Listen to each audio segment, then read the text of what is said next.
Hey guys, I am back. So I am almost done. So let's see how many chapters we have left until the next we have to wait for the next update.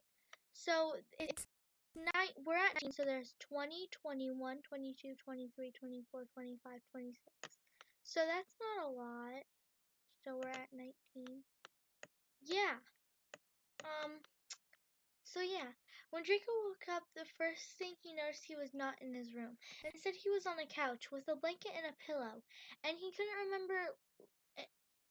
He couldn't remember in a familiar-looking room. As the blonde Slytherin slowly became alert, he remembered that he and Harry were up late, and he must have fallen asleep.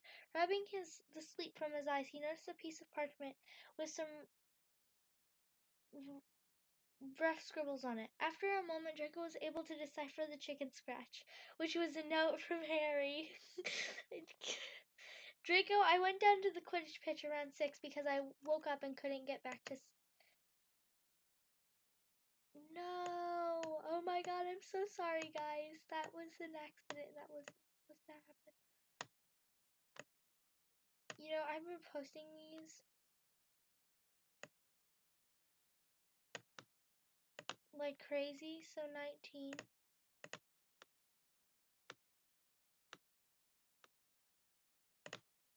So yeah. I went down to the Quidditch pitch around 6 because I woke up and couldn't get back to sleep. You fell asleep last night, so I decided to let you sleep. Go ahead and go down to breakfast without me. Don't forget to dress warm for Hogsmeade. Harry! Yikes! Draco had completely forgotten about the fact that today was Hogsmeade. He quickly cast a Tempest Charm and realized he still had 30 minutes to get ready for breakfast at 9. The Slytherin got up and stretched, his sweater riding up to show his pale stomach. As he heard a satisfying pop that came from his back, he gently folded the blanket before placing it on top of the pillow. Draco carefully left his crutch's office, walking briskly towards down towards the dungeon. Before he was even out of the corridor, he ran into the most mischievous fourth years, Teddy, Skylar, and Cat. Cat's hair was no longer shoulder length and yellow. It was more short, of a pixie cut length, and it was a pastel blue. The Slytherin cocked an eyebrow at the Hufflepuff.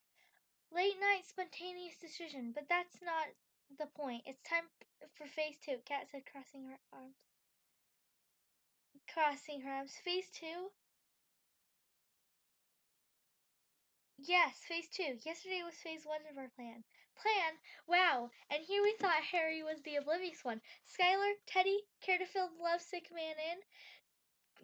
Draco gaped at the trio, blushing and crossing his arms. I am not lovesick. I simply have a teeny crush on a friend. That's it.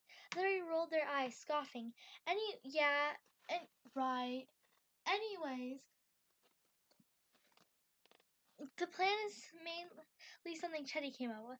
We thought of it back in December, hence why we put up the mistletoe, Skylar said, turning to Teddy so he can finish. Phase 1 was to get rid of Ember because she was clearly stealing your man. Now you need to get the man. Phase 2 begins with flirting, Teddy says casually, smirking at the blushing Draco. Flirting? That's outrageous!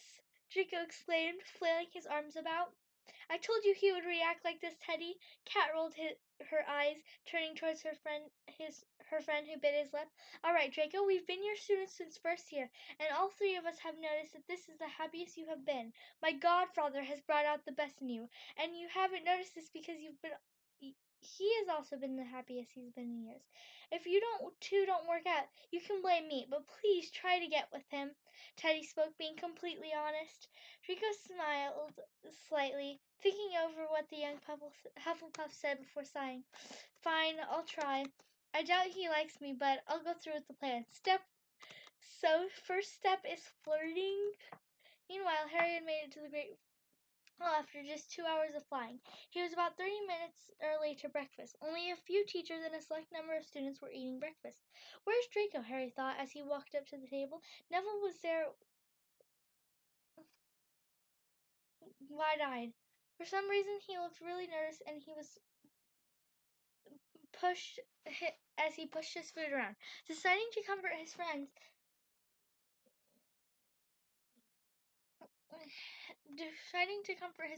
Harry stole Draco's seat. "Hey, Nev, are you okay, mate?" he asked, gently placing his hand on the tribology teacher's shoulder. Yeah, wait. How's my outfit? Is it too much? Is it not enough? Crap, I should have put on the green sweater. I should go change before. Neville, breathe, mate. Take a deep breath. Now exhale and explain to me what's wrong. Harry calmed down his friend, who took a few steps before continuing. I have as a date. As you can tell, I'm pretty nervous because I really like them and I don't want to screw it up, Neville admitted, blushing. Harry grinned, happy for his friend. Date with who? Blaze. I ran into him in a few Hogsmeade trips ago. We started talking through letters and meeting up at Hogsmeade on weekends. He asked me out a couple nights ago through Flu call, and this is our first date, Neville explained, smiling to himself by the end. Harry tilted his head as if he was contemplating something. Blaze, I but I thought you Blaze, but I thought you and Luna were together, he said innocently, prompting a laugh from the previously nervous four. Harry, Luna and Neville are just friends. They have a sibling type bond. Everyone knows that. Everyone knows that. And don't be nervous, Neville. Blaze is a really sweet person. He sent me a letter a few days ago. It sounds like he really likes you. Just be yourself, Draco said, finally arriving at breakfast. Neville sent a grin towards the Slytherin, the pink returning to his cheeks at the mention of Blaze really liking him. He sat at the back watching his two friends talk, wishing they were together. Like a lot of people, shipped the two professors. Harry and Draco found themselves walking around the streets of Hogsmeade, each carrying a few bags. The cold was getting to them, a permanent red tint to their cheeks. The two friends were walking through the snow, their shoulders bumping into each other, and Draco looked down, noticing that both hands were empty. Suddenly grab his hand or touch his shoulder or hair or arm whenever you can. He remembered what Teddy told him earlier and what they were discussing when they were discussing plans. Here, that looks heavy. Let me hold it for you, Harry said, grabbing Harry's gloved hand and squeezing it tightly. A few moments passed before Harry realized what Draco had said. Draco? Yes, Potter? The bags were in my other hand. I know. Harry decided not to drop it, not letting go of his friend's hand. It felt nice holding his hands. Friends do that, right? Hold hands.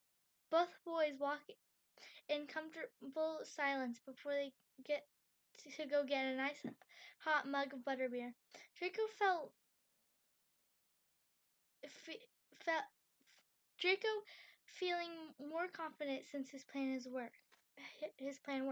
Now all he had to do was flirt some more until the adorable, idiotic boy stopped being so damn oblivious, no matter how long that took. This might be my last one for today because I want to enjoy the rest of my day. Goodbye, guys!